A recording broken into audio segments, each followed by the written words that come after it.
Halo, kembali lagi dengan kami kelompok 5 yang kali ini akan membahas algoritma SJF atau biasa dikenal dengan Shortest Job Offers yang beranggotakan Susiana Sunjaya, saya sendiri Patrick, dan dia Trikartika Indra. Yang pertama adalah pengertian SJF, Shortest Job Offers. Shortest Job First adalah algoritma penjadwalan yang digunakan untuk penjadwalan proses dalam sistem operasi yang mengeksekusi pekerjaan dengan burst time terkecil. Kedua adalah kegunaan. SCF biasanya digunakan untuk di batch system untuk long term scheduling. Yang selanjutnya adalah kelebihan. Untuk SCF sendiri kami menyimpulkan ada 4 kelebihan. Yang pertama adalah proses dengan burst time terkecil ditangani dengan cepat. Yang kedua adalah biaya tambahan yang dibutuhkan kecil karena keputusan dibuat pada saat pemrosesan atau selesai proses.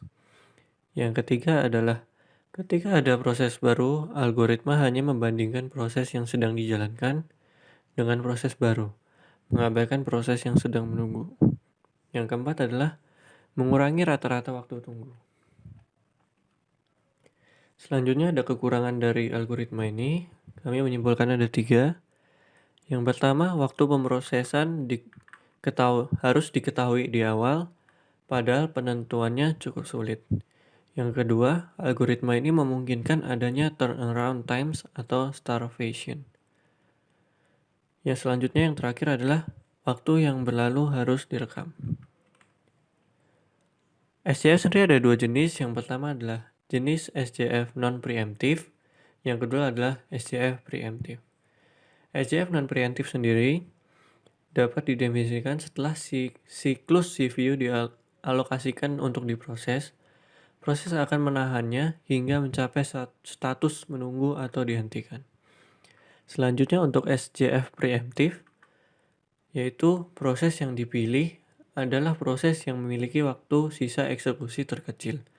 Teknik ini juga dikenal dengan nama shortest remaining time first. Berikut adalah contoh dari SJF non-preemptive. Seperti yang terlihat pada tabel, terdapat 4 proses dengan arrival time dan burst time yang berbeda.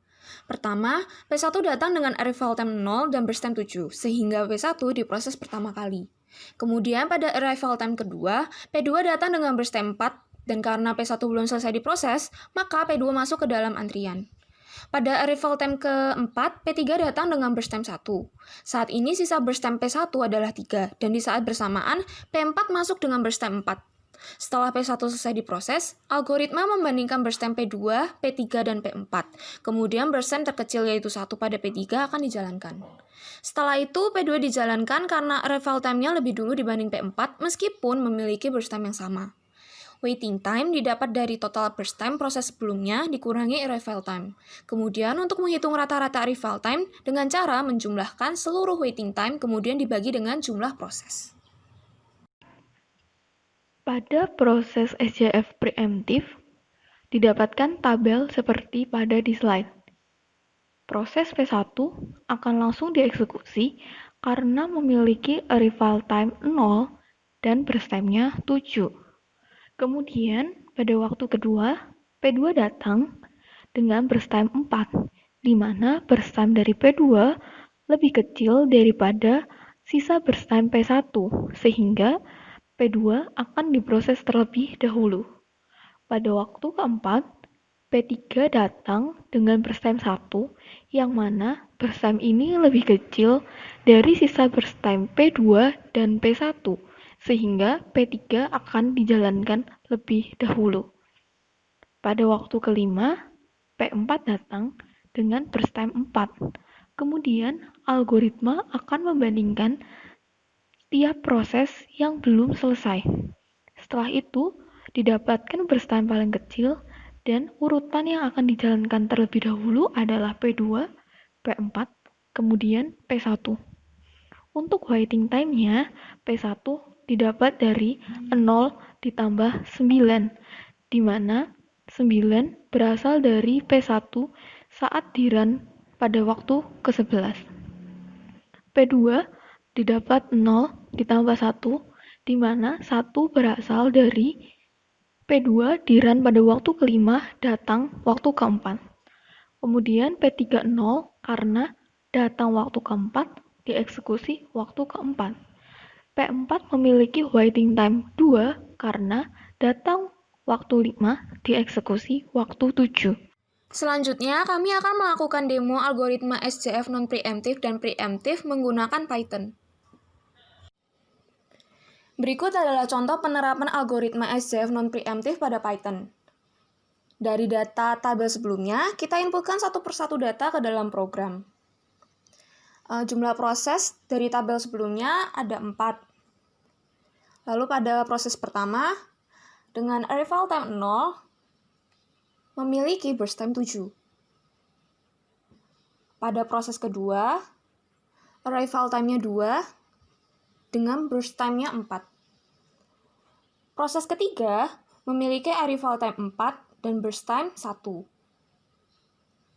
Dan pada proses terakhir yaitu proses keempat, arrival time-nya 5 dan burst time-nya 4.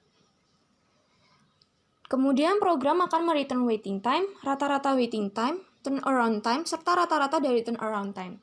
Dari program, kita dapat mengetahui average waiting time dari kasus sebelumnya adalah 4 dan average turnaround time-nya adalah 8. Berikut adalah contoh penerapan algoritma SJF preemptive pada Python. Dari data sebelumnya, kita inputkan data ke dalam list yang ada di program.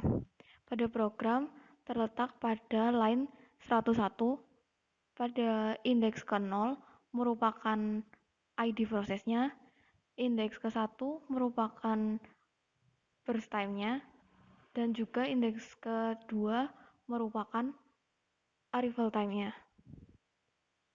Jika di run, program akan mereturn waiting time dan rata-ratanya, serta turnaround dan rata-ratanya.